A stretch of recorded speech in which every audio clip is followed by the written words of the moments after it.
Okay, today in the garage we're working on a project with some lighting on the wheels. What I'm going to do is I'm going to install these LED lights. Because I got a green kind of an accent to the boat, I'm installing these green LED lights. They're going to shine from the back of the wheel into the wheel to kind of give it like a underglow LED lighting effects.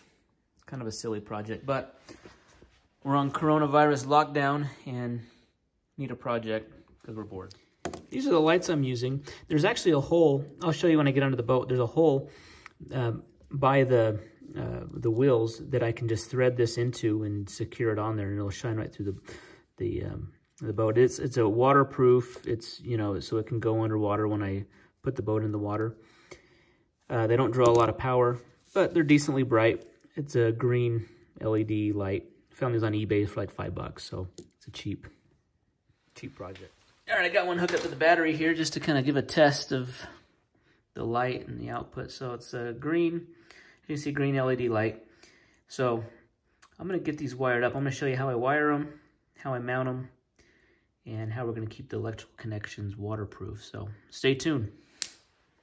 Okay, this fender step right here, this has just kind of like a white plexiglass piece of plastic behind it, but it has like an LED light behind it. So this Tige logo lights up with the running lights. So what I'm gonna do is I'm just gonna tap into power to this lighting source here. So that way it's on at night when it's, you know, the running lights are on. All right, behind that area there's an electrical connector here that connects this. These lights are kind of all, looks like they're all kind of connected in one. So this is the power source here. So what I did is I disconnected this. I hooked the trailer up to the boat.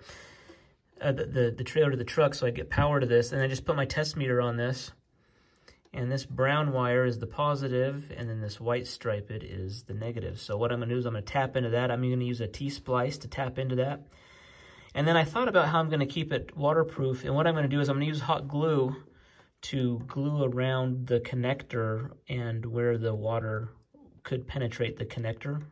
I'll show you how I do that. So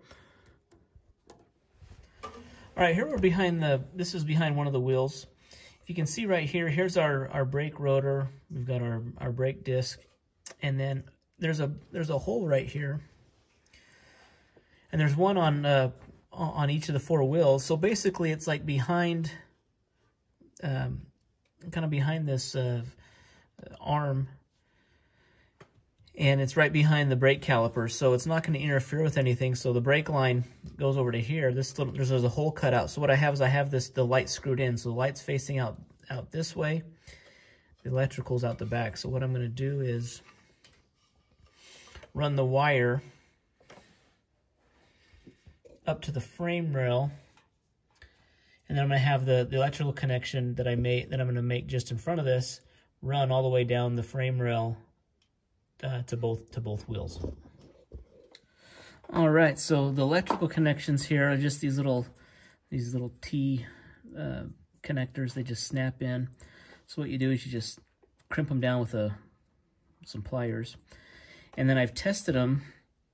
I just put my probe from the multimeter just to make sure I got power there, which I do.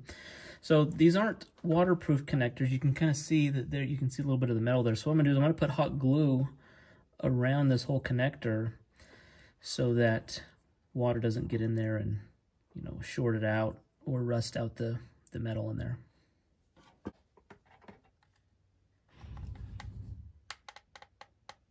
Where's your truck make noises? I don't know.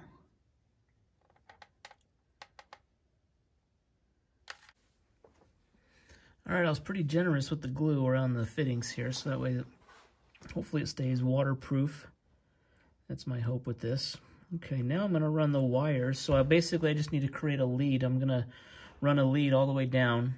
So the tires are down that way. I'm gonna run a positive and a negative down that way, and then I'll just hook both of the lights into that.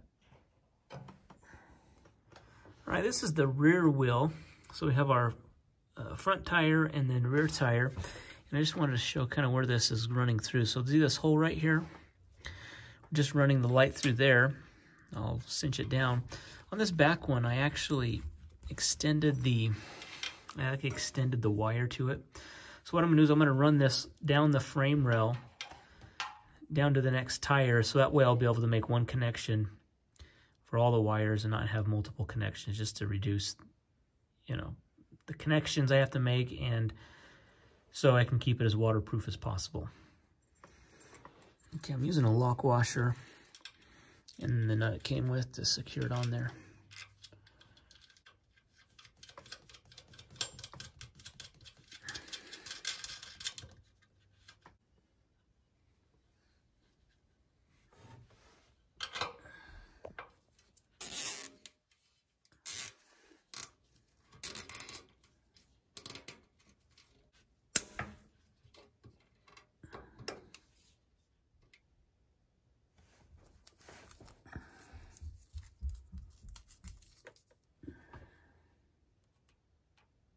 Wiring buttoned up. So if you see here, I just tapped into these two wires here, and I put hot glue all over them just to kind of seal them up, make them waterproof, and then ran the wire under the rail up to here, and then here it junctions down to the light of that wheel, and then the wire keeps going back, hooks into the other light. So wiring is pretty simple. It's just running the wire and then, you know, just splicing into this part here. So we'll turn it on, see how they look. Okay, wiring's done. Let's go see how the lights look inside the wheels. It's not dark out. It's still in the garage. It's daytime, but you can see there we got some green glow behind the wheel. That looks pretty cool. You know, with the boat having the green accent to it, the black wheels, I think it could look cool going down the road at the boat dock. So anyways, thanks for watching, guys. I got the other side to do. We'll get some more video at nighttime when the trailer's pulled out of the garage, and kind of some running motion shots. So anyways, thanks for watching. Be sure to subscribe to the channel, give a thumbs up. Stay tuned for more projects like these.